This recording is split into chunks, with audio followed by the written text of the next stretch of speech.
Have a blessed day, brothers and sisters in Christ. Today we will continue our journey to a purpose-driven life. We are now in D2 topic now. And hope if you arrived this video and you watch this, sana panoorin mo muna yung ating introduction, no? A journey to a purpose-driven life, at saka itong ating D1, it all starts with God. So again, it is based on the book of Pastor Rick Warren, The Purpose-Driven Life, that I made this video presentation. All is acknowledged to Pastor Rick Warren. So this is a journey to a 40-day spiritual journey to answer the life's most important question, what on earth am I here for? Then after answering that question, we will also understand the deep for the God's 5 purposes for our life, which are the worship, fellowship, discipleship, ministry, and evangelism or witnessing. So, dito na tayo ngayon. Dito. You are not an accident. So, ito napakahalaga ang topic natin ito ngayon kasi marami mga tao na para makapagsabi na walang silbi ang buhay ko, walang saysay ang buhay ko, marami akong kapansanan, I'm born out of wedlock. So, marami mga circumstances, but with this video presentation dito ngayon, malalaman natin na hindi pala mali yung iniisip pala natin. So, you are not an accident. So, dito sinabi no ni Isaiah 42:2, sinabi, I am your creator. You were in my care even before you were born. So, yun. Hindi ka pa sinilang, nasa pag-aalaga ka na ng Panginoon, no? Yan ang sabi niya. So, sabi naman ng isang sikat, no, ang Uncle Albert Einstein, no, uncle talaga, sikat na scientist, no, na sabi niya, God does not play dice. So, ang ibig sabihin nito, kung makikita niyo itong background, di ba, para universe, mga solar system, mga heavenly bodies, sa paggawa ng God dito, hindi ito na naglalaro lang si God ng dice na tsamba-tsamba lang kung manalo siya o hindi, no? May precision talaga to, no? So, kaya, sabi ni Albert Einstein, although sikat to na scientist, sabi niya na, quantum mechanics is very worthy of regard, but an inner voice tells me that this is not yet the right track. The theory yields much, but it hardly brings us closer to the old one's secret. In any case, am convinced that he does not play dice. So, convinced talaga si Albert Einstein na hindi tayo ginawa, tsamba lang, pati yung buong sansinukob, yung universe or multiverse. No? So, yun ang sabi niya. So, dito, sabi again, you are not an accident. So, dito pinapakita, no, na alam natin sa biology, no, na na-fertilize ang tao through the sperm cell and the egg cell. So, for how many millions of sperm cells, isa lang talaga ang ma-develop, maging partner ng egg cell para ma-develop as a human being. So, winner na tayo kung naisilang tayo sa mundo. No? So, you are not an accident. We are not really an accident. So, dito sabi no ni Rick Warren, your birth was no mistake or mishap. And your life is not work of nature. Your parents may not have planned you, but God did. He was not at all surprised by your birth. In fact, He expected it. No? So, yun, you are not an accident. Support no na yung birth natin hindi mistake. At kahit hindi tayo pinaplano ng ating parents, pinaplano tayo ni God. In fact, hindi na surprise si God nung isinilang ka sa mundo. He really expected it. No? Kaya dito sa picture, nakakatuwa naman no, na parang excited si God nang sinilang tayo. Atawa. So dito, additional support na you are not really an accident. Long before you were conceived by your parents, you were conceived in the mind of God. So, how sweet naman ni God, no, na before pa tayo na-conceive, no, sa womb ng ating mother, na-conceive na tayo sa isip ni God, no. So, grabe, no. So, pwede ba palakpakan natin si God? So, valuable pala natin, no, para kay God, no. Before pa tayo na-conceive sa womb, iniisip niya pala tayo. Galing. Grabe ang pagmamahal ni God. So dito sinabi, no, He thought of you first. It is not fate, nor chance, nor luck, nor coincidence that you are breathing at this very moment. You are alive because God wanted to create you. Gabi, no? Galing. So according sa Psalm 138 verse 8, the Lord will fulfill His purpose for me. Kaya you are not an accident kasi pinaplanuhan ka ni God, kasi si God ay meron siyang agenda sa iyo. So sanang tuparin natin sa mundo, hindi yung sarili nating agenda, but yung agenda ni God, yung kanyang will, yung kanyang purpose, bakit create niya sa mundo. Yan. So yan, no? So si God as our manufacturer, no?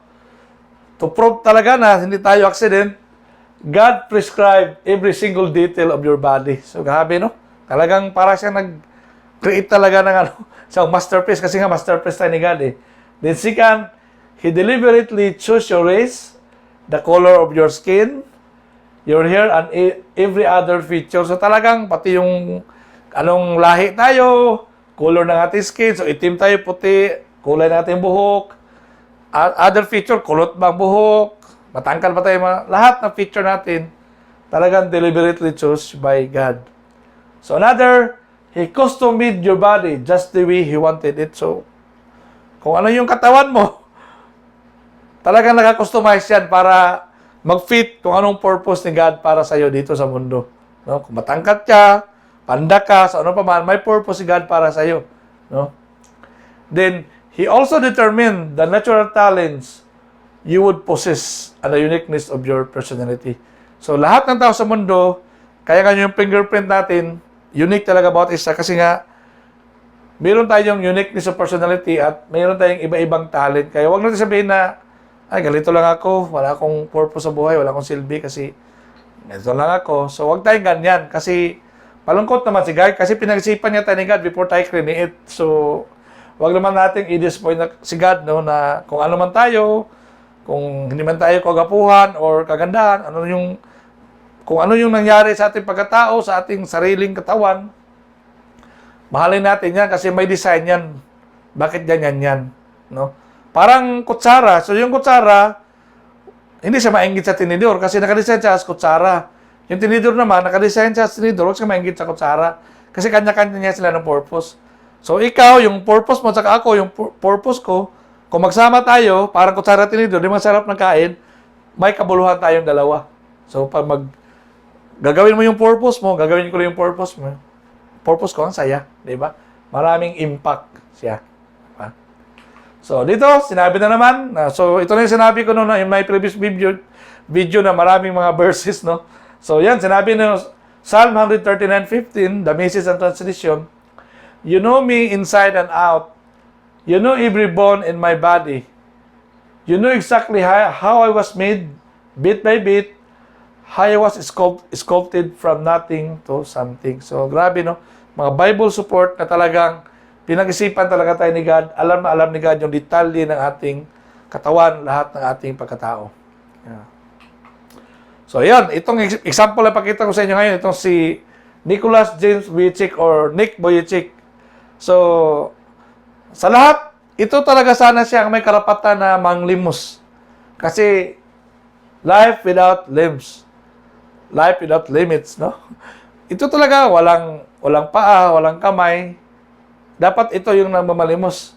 Minsan may makikita tayo sa kalye, no, na sa kalsada, na ang lakas ng katawan, healthy naman, kompleto, namamalimos. So, ibig sabihin, baka hindi nila nahanap yung purpose nila, nawalan na sila ng pag-asa. So, ito sana yung maging inspiration si Nick Vujicic, no? Na kahit dito yung kanyang kapansanan, nagiging blessings pa rin siya sa iba. Ito nga si preacher to eh. Ang dami niya na bless na tao sa buong mundo, no?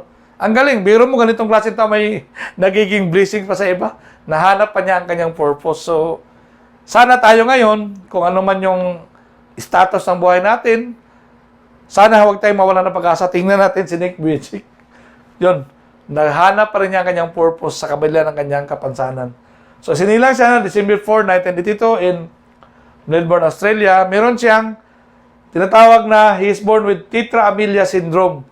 a rare disorder called phocomelia, which meant he was born without limbs. So grabe. He has two small and deformed feet, one of which he calls chicken drumstick because of his shape. So parang chicken drumstick ng kanyang paano. Yan. So alam nyo ba na si Nick Vujicic ay isang swimmer, ang kanyang paa ginagamit niya no, so sa pag-operate ng electric wheelchair at saka pag-computer at saka mobile phone. In fact, may mga libro siya, may mga movie siya, no? Grabe. Nagagawa niya yung nagagawa ng normal na tao. So, depende lang talaga yan pag nahanap mo talaga kung ano talaga yung purpose mo sa mundo. So, hope, ito nakita nyo nga yung picture, talaga makapagsabi na kayo na, I am not an accident. Kasi, kumplito ka. Ito nga, hindi kumplito. Nakagawa pang maging blessings ng napakaraming tao sa buong mundo. So dito sabi ni Nick Vujicic, no, itong kanyang statement, it's a lie to think you're not good enough.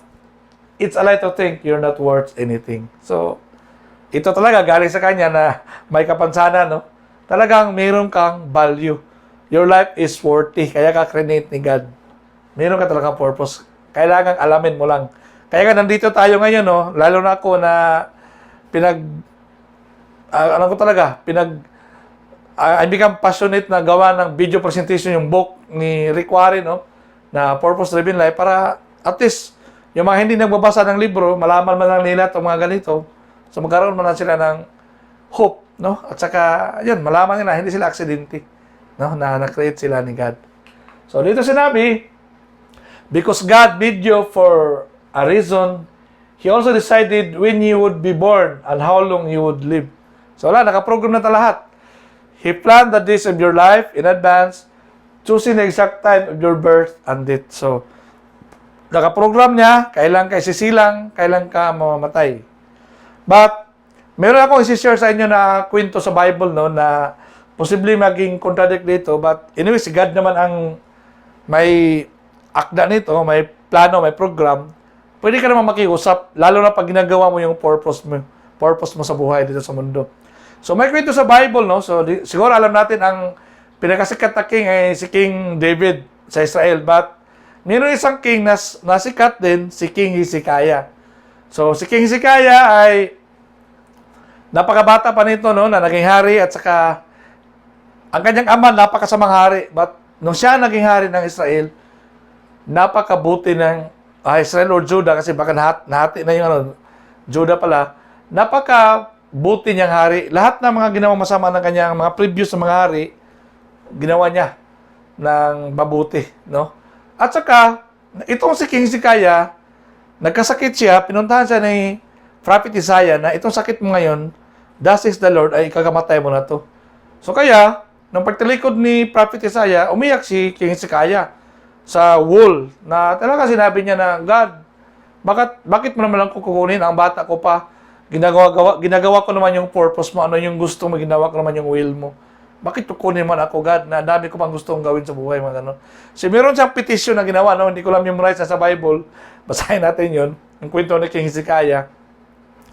Yun, alam nyo, siguro hindi pa nakalabas si Prophet Isaiah sa palasyo.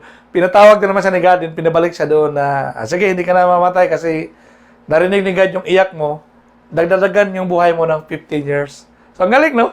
Na, kahit sinabi dito, no, na ano na yung kamatayan natin, yung pagsilang natin sa kakamatayan, but, yung case ni Hezekiah, kung bata pa tayo, na alam natin yung nagawa natin, kung nagkasakit tayo, din marami pa tayong gustong gawin sa buhay na hindi lang para sa ating sarili, kundi ginampanan mo yung purpose ng yung willing ka na maraming sana mabilis na tao, kung hindi ka pa kukunin, baka nga pwede pa madagdagan yung buhay mo.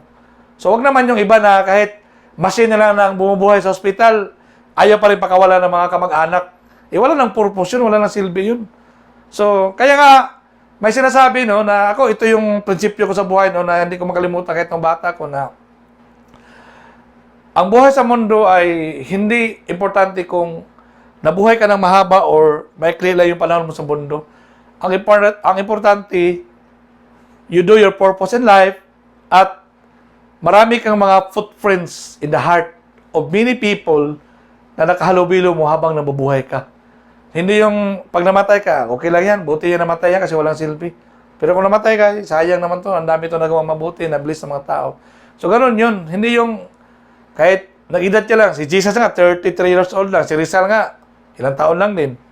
Ano lang din. So, sila Alexander the Great, 30 lang din. But tingnan yung impact na ginawa nila sa mundo, di ba? Ganun yun. Tapos na ang kanilang mission. No? Ganun na siya. So, kung tayo, umabot tayo ng 65, 70, di ba yung previous video ko, average lifespan ng buhay, 70 days, 25,550 days. So, kung nakaabot ka ng 70, okay lang. Nakaabot ka ng 80, kung may purpose ka pa, okay lang. Pero kung wala ka ng silbi, din nagiging, ano ka na lang sa mga pamilya mo na nag-aaway-aaway na sila kung sino ang magpa-doktor sa'yo, magpakain sa'yo. So, kung ano na, pwede na tayo bumalik sa ating creator, no? Kung tapos na yung purpose natin. Ang problema dyan, kung hindi natin nagawa yung purpose natin sa mundo. Yun ang challenge. So, yun. No? So, dito, another verse na naman, no? Psalm 139:16. You saw me before I was born, and schedule it's of my life before I began to breathe. So, grabe talaga, no? Every day was recorded in your book. So, ganyan tayo halaga na pinag-isipan tayo ng Panginoon. No? O, ito na naman. God also planned where you'd be born and where you'd live for His purpose. Kung saan tayo sisilang. Grabe, no? Para sa kanyang purpose. Grabe talaga. Hindi sa aksidente yung lahat talaga. Your race and nationality are no accident. So, kung sabihin mo na, sana naging Amerikano na lang ako or sana naging ano na lang ako, Israelites, no? So, hindi. Talaga nakaplano na yan. God left no detail to chance. So, kaya nga, God does not play dice, sabi ni Albert Einstein. He planned it all for His purpose. Ang galing, no? Grabe talaga si God, no? Talagang sa ngayong topic na to, mas habang ginagawa ko to, parang grabe talagang pagmamahal ni God sa atin, no? Na talagang binigyan na tayo ng value, no? So, dito, nada na naman, no? Verse na naman. Acts 17:26. From one man, He made every nation, and He determined the times set for them and exact places where they should live. So, grabe. Nakaprogram na talaga ang lahat, no? Kaya minsan, i-discern na lang natin kung ano yung nangyari sa atin. Palipat-lipat tayo. Ako nga, nakalipat ako. Siguro itong paglipat namin sa General Santos City ngayon, ito na yung pang-labing 30 namin na palipat-lipat ng aking family. No? Dahil paiba-iba lang trabaho, papalit-palit. But, nakaplano pa lang lahat na yun, no? Para kay God. No? Ito ngayon, please, this statement now, bigyan natin to ng importansya at halaga, no? Ito ngayon. Kasi dito may sasabihin ako mamaya na baka ito yung magbigay sa atin ng valuable pala tayo, hindi pala tayo pinangalak ng na wala sa plano, no, ng ating mga magulang. So ito yung basahin natin, no.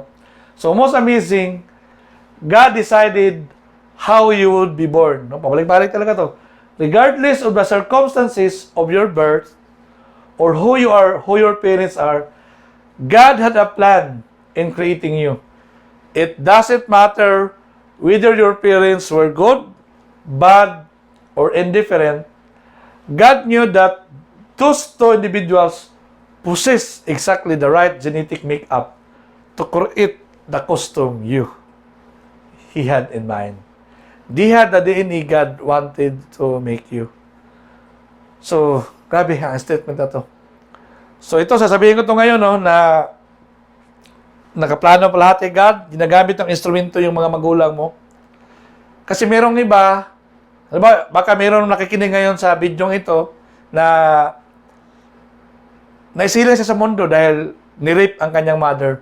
No, so ito yung sinabi ngayon dito na kahit bad, good or bad, kung ano mang circumstances, kung nirape yung mother mo, masama yung rapist yung father mo, nakakulong ngayon, ganun, na-rape yung mother mo, ikaw yung nagiging anak, or you are a child out of wedlock, no? Anak ka sa labas.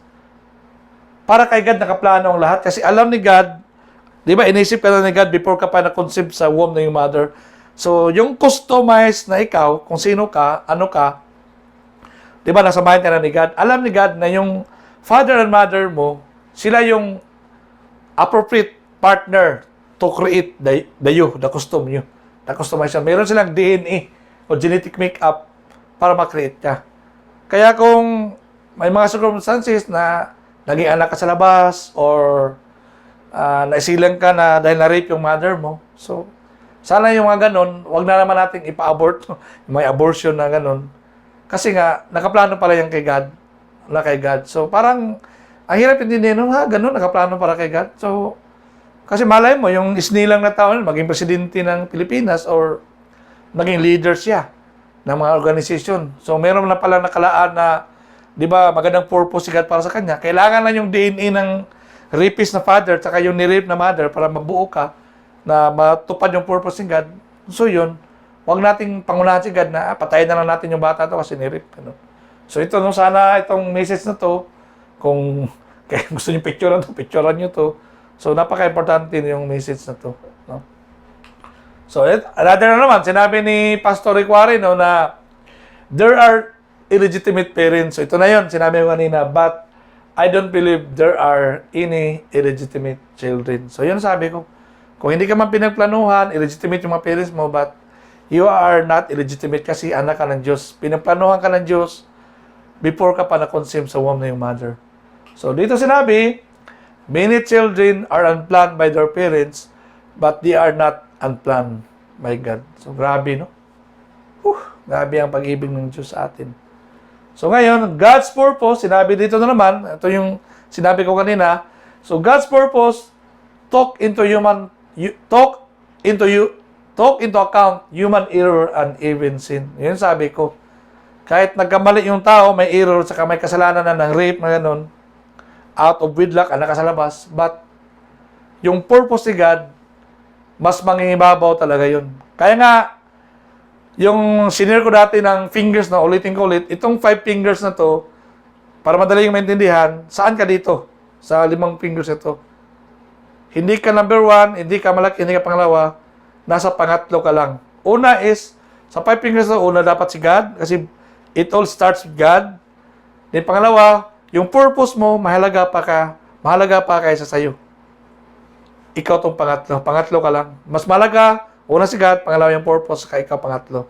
Then pag ginawa mo yung purpose mo, i-develop mo yon, yung skills, talents, potential na binigay ni God sa'yo, mag-blessings ka, ito pang-apat. Blessings will chase you. Kahit anong gawin mo, magugulat na lang na may pirang lalapit sa'yo, may magagawa kang product or services na may in-demand sa'yo, na bibibless ka talaga ni God. Habulin ka ng mga blessings. Then yan, pag na-bless ka na, ito maliit, symbolize of humility. So sana pag na-bless ka na, lumaki si God sa buhay mo, na-develop yung purpose mo, lumaki ka, lumago ka sa kaalaman, na naging expert ka, so na-bless ka, sana magiging humble pa rin. Hindi ka maging arrogant or prideful. So ito yung ibig sabihin ko na dahil sa purpose, talk into account human error and even sin. So ito yung sinasabi dito.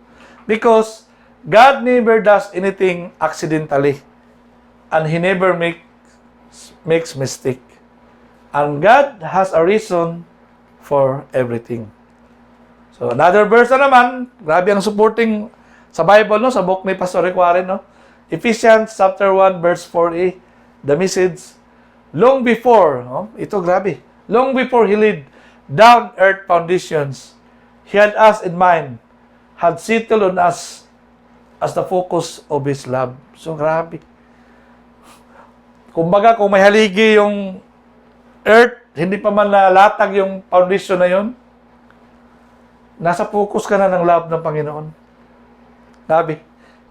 Nung ginawa ko yung video presentation na ito, grabe na, talagang maamis ka sa pag-ibig ni God. No? Na mas importante ka pa sa mga planeta, sa mga universe, galaxy na na-create niya. No? Grabe. So dito sinabi, no? Dito na naman, every person was designed with a purpose in God's mind. So grabe. Pabalik-balik, nasa pag-ibig ka ng Diyos, nasa isip ka ng Diyos. And God's motive for creating you was His love. So, grabe. Pag-ibig talaga. Grabe ang pag-ibig, no? Pag-ibig ng Diyos sa katauhan. So, dito, sinabi na naman, no? James chapter 1, verse 18. So, God decided to give us life through the word of truth. So, we might be the most important of all the things He made. So, grabe, no? Tayo ang pinaka-importante sa lahat ng Kanyang nilikha. So, dito sinabi, no? So, dahil may science, no? Ito yung sinabi ko mga heavenly bodies, mga ano, the more physicists, biologists, and other scientists learn about the universe, the better we understand how it is uniquely suited for our existence, custom-made with exact specifications that make human life possible. So, yun yung ano. So, according kay Dr. Michael Denton, isang Senior Research Fellow of Human Molecular Genetics from University of Otago, New Zealand, sabi niya, ito, all the evidence available in the biological sciences supports the core of proposition that, yan, ito nakapula, the cosmos is specially designed, whole with life, and mankind as its fundamental goal and purpose. So, sa lahat ng nilikha, mankind as its fundamental goal and purposes. So, grabe, no? A whole in which all facets of reality have their meaning and explanation in the central fact. So, kahit ito, napakagandang tingnan ito yung background, no? Itong mga Saturn, itong mga heavenly bodies.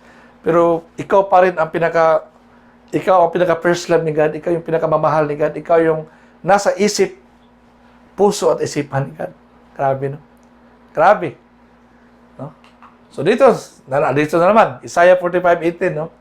God formed the earth, He did not create it to be empty, but formed it to be inhabited. Kaya, nung pag-create na sa earth, malaki ang earth kaysa sa atin, but mas importante pa tayo kaysa sa earth.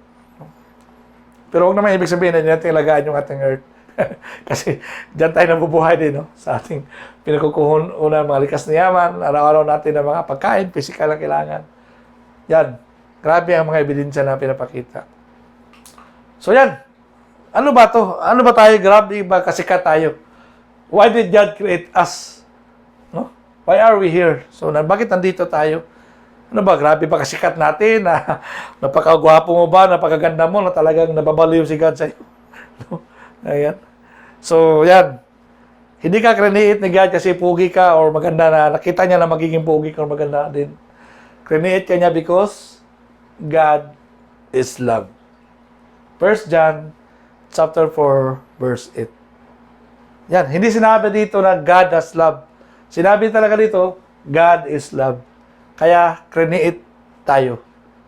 No? Hindi dahil napupugihan si God sa'yo, nagagandahan sa'yo, because Diyos ay pag-ibig, no? Kaya, you are not an accident. Kumbaga sa kanta, no, na kung pwede palang kumanta si God, no, na mahal kita maging sino ka man. So, yun napapasok. So, yan, mahal tayo maging sino ka man. Kasi kung alam mo lang na hindi ka talaga accident, no? Grabe, no? So, ito namang yung pag-create ni God sa atin, hindi ito create para pag-tripan lang tayo, no, na naboboard sila God, naboboard si God. Di ba, meron tayong, nangyari tayo sa Trinity, no? Triune God. One God, three persons. So, the Father, the Son, and the Holy Spirit. So, yung silang tatlo ay in a perfect harmony, no? And in a unity. So, hindi na nila kailangan yung sino pa man. But, ito, love, 4 letters. Because of this, unconditional love, overflowing love, unlimited grace, so grabe. Kaya nilikha niya tayo, no? So yun. Kaya kung ano ka man ngayon, maging sino ka man, you are not an accident. So God says, I have carried you since you were born. So ito na naman, no? I have taken care of you from your birth. Even when you are old, I will be the same. Even when your hair was torn gray. So grabe. Para tong kanta no, ano, dami bang kanta na naisip ko ngayon dito, parang kahit maputi na ang buhok ko. Mahal ka pa rin ka, no? Torn gray, nakalagay talaga. So baka dito hinugot yung kanta na yun, no? Grabe, no? I will take care of you. I made you and will take care of you. Grabe. Isaiah 46, verses 3 to 4. So grabe, no? Grabe ang mga ebidensya na i-convince ka lang that you are not really an accident.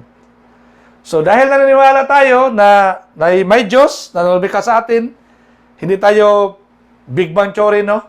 So, if there was no God, sabi dito, we would all be accidents. So, totoo. No? Kung walang Diyos, kung hindi tayo naniniwala may Diyos, ang isip talaga natin, we are just the result of astronomical random chance in the universe. So, yung Big Bang Theory nga na, sumabog, na kanya naging Earth, Venus, Mercury, may mga galaxy, may ibang universe. Dito may orbit ka, naisilang ka. So, parang, hindi ako maniwala na sa ganung sa science na yan. Kasi meron talagang designer. Pero mo may mga sariling orbit, tsamba lang ba yun? Mahirap. Hindi ko maniwala. Sinatsamba yun. No? Talaga mayroong nag-design, mayroong creator. At yun na nga si God. So, life would have no purpose or meaning or significance kung walang God. Wala. Baka sabihin natin, galing tayo sa bakterya lang, di ba? So, kawawa naman yung bakterya na yun. Hanggang ngayon, bakterya pa rin siya, di ba? Kung ako ang bakterya, gusto ko na rin lumipad ngayon. Tao ako. Yung may mga ibon lumilipad. Kung may evolution na totoo talaga, ako gusto ko na rin lumipad ngayon. Gaya ng ibon. Kung totoong galing ako sa bakterya. Yung sa biology na subject natin dati, di ba? Hindi. May talaga. May Diyos talaga. Kasi yung unggoy dati, hanggang ngayon, bakit may unggoy pa rin? Sana tao na, at saka yung tao ngayon lumilipad na kasi may ibon na lumilipad din. No, kaya hindi ako naniniwala doon sa mga ng evolution na yun. So we are not an accident kasi nga may God because of God, no? Malungkot doon, there would be no right or wrong, and no hope beyond your brief years here on earth. So kung walang God, wala na, tayo na lang mag-decide kung anong tama at mali. At ito ang mabigat. Wala na tayong pag-asa sa kabilang buhay. Kasi pag namatay na tayo dito sa mundo, magiging dust na lang tayo, wala ka na. So, ang mindset mo pag wala ka na nito, pasarap pa na lang sa buhay kasi YOLO, you only live once. Kasi may mga hedonism, yung pleasure seeker ka lang kasi pasarap na lang tayo sa buhay kasi namatay naman tayo, wala naman tama o mali. Kung wala si God, grabe, no? Ganun pala kung wala si God. Kaya pala pag wala si God sa buhay mo, talagang hindi mo nakikilalanin yung mga kasalanan. No? So dito, may example ako dito sa pangatlo, no? No beyond your brave church on earth. So sa Bible, may mga critics si Jesus, yung Pharisees sa Sadducees, no? So itong Sadducees, naniniwala sila dito na there's no life after here on earth. Pero yung Pharisee, naniniwala sila na mayroong life after natin sa mundo. Kaya, kalaban nila si Jesus sa Sadducees sa Pharisees, but silang dalawa, pagdating sa topic na ito, yung life after death, dito sila magkakaaway, yung Sadducees at Pharisee. Kaya nakakalungkot, no, yung Sadducees, kaya nga Sadducee, malungkot, sad. Kaya, pag namatayan yung Sadducee, dito na sa mundo, napaka-sad. Sadducee, no? So, yun lang. So, yun ang napakalungkot kung naniwala tayo na walang God, ito yung mga mindset ng tao, no? But there is a God who made you for a reason, and your life has profound meaning. We discover that meaning and purpose only when we make God the reference point of our lives. Kaya yung diwa natin, kasi dito na tayo ngayon, it all starts with God. Kasi kung nagsimula tayo kay God, siya yung creator natin, manufacturer, meron siyang owner's manual, yung Bible. So, nilab natin si God kasi minahal niya tayo una, at saka binasa natin yung kanyang Bible, no? So, yun. Kahit mas makapal pa to kay Pastor Quarin. Pero, napakaliit na mga letters. But, kung basahin mo yan, imagine mo lang na parang sinima, kung nagbasa ka ng mga Harry Potter or mga Narnia, ano pa yan, ng mga na yan, novel, so, The Lord of the Rings, so sana basahin mo rin yung Bible. Para, ma-discover mo si God doon, at saka, ma-discover mo yung totoo mong purpose ka, meaning. It all starts with God, yung sabi sa D1. Yung sabi doon, no? So dito, may sinabi na naman, the only accurate way to understand ourselves is by what God is and what He does for us, not by what we are and what we do for God. Romans chapter 12, verse 3, the message. So dito sa passage na to, no, may nalala akong kanta. Ewan ko kung tama ako dito, no? Yung may kinanta na, yung Casting Crowns pa yun, yung Who I Am. Parang ito yung ibig sabihin ng passage na to, eh. That the Lord of all the earth. Yung sinabi, no? Yung sinabi niya na, Not because of not because of what I've done, but because of who you are, but because of who I am, not because of what I've done, but because of who you are. Not because of who I am, but because of what you've done. So, ito yun, no? Yung kanta na yun, no? So, ang ganda pala ng mga meaning ng mga kanta na yun, no? Mga ano, casting crowns. So, okay, tapos na tayo, no? Pasensya na, mayroong maraming verse kasi talagang kinuha ko lang yung mga verse na nakalagay sa book ni Rick Warren, ang Pastor Rick Warren. Ang main purpose ko talaga dito is gagawin ko lang ng video presentation yung book ni Pastor Rick Warren na napakakapal, no, para kung sino yung hindi magbasa, sabihin ko ulit, at least may paibot ko man sa inyo yung kung ano yung message ni Pastor Rick Warren sa kanyang purpose-driven life. Then, yun, ito na yung 5 pictures na makakatulong sa atin para mag-reflect tayo sa topic natin ngayon no, na you are not an accident. So, thinking about my purpose, so point to ponder. So ito, I am not an accident. So, hope naman, no, sa daming pinakita kanina mga evidences, no, na pinakita ko kanina, sana naman matanggap na ninyo na you are not an accident, no. So, verse to remember, ito na nga, oh, I am your creator. You were in my care even before you were born. So, grabe pa lang, hindi ka paniwala, no? Hindi mo pa rin tanggapin sarili mo that you are not an accident. Isaiah 44, verse 2. Question to consider. I know that God uniquely created me. What areas of my personality, background, and physical appearance am I struggling to accept? Di ba? Ito na sinasabi ko na kahit ano ka pa man, nakadesign ka ni God, detalye ng buhay mo. Tanggapin mo na yung pagkatao mo. Love yourself, then magkakita mo yung purpose mo. No? Ito yun. So, dito tayo sa discussion question.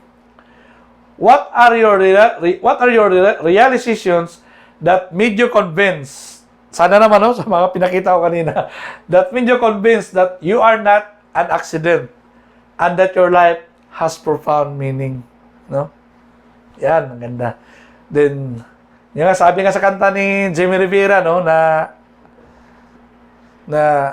ano sabi niya na excited siya sa birth mo. Hindi ko lang memorize yung kanta niya, no? So, yun. So, message to her, www.purpose7.com dito. So, ito na yung ating purpose-driven life. Dito, you are not an accident. No? Hope marami kayong natutunan, no? Para masagot natin itong topic na to, no? So, naliwanagan din ngayon. You're awakened, you're enlightened, no? With my discussions on you're not an accident. So, kinuha ko yon sa book ni Pastor Rick Warren, and siyempre, yung ibang mga example doon, saka yung sinabi ko sa inyo, kung paano ko naintindihan itong topic na to, yun ang sinishare ko rin sa inyo, sa abot ng aking makakaya. So I'm very happy, then hope, ito na nga, yung The Purpose-Driven Life na kanta ni Jimmy Rivera, no? Hope magiging theme song natin to for our journey for 40 days, no? Kasi nga, tinuhog ni Miss Jimmy Rivera yung book ni Pastor Rick Warren yung sa kanyang kanta, no? Let us begin to live this life. Na na na na na na na na na na na na na na. Eternity is for sure. Open now in your heart, na na na in your heart. That la na na na na your birth. Da da da da da for your life. Sorry, hindi ko memorize. Ang ganda ng kanta na yun. So, sana ano na yun. So, again, thank you very much. Hope marami na naman kayo natutunan. You're enlightened, you're awakened, and if you found my video presentation valuable, please like and subscribe to my YouTube channel. The Radiant Light yung pangalan ng aking YouTube channel. And please share this video to others, no? Saka yung may mga previous videos ako, yung starting ng Purpose-Driven Life, ito yun, A Journey to a Purpose-Driven Life. Saka yung D1 natin, saka ngayon, ito yung dito, no? So, thank you very much. I'm very happy that in my simple little way, I was able to do my purpose to share, no? The message of the Purpose-Driven Life, no? Para, lalo ngayon, no? Na to really convince that you are not an accident. So, again, thank you very much. Have a blessed dito. Love you. Hope. See you again in my next video. Thank you very much. God bless.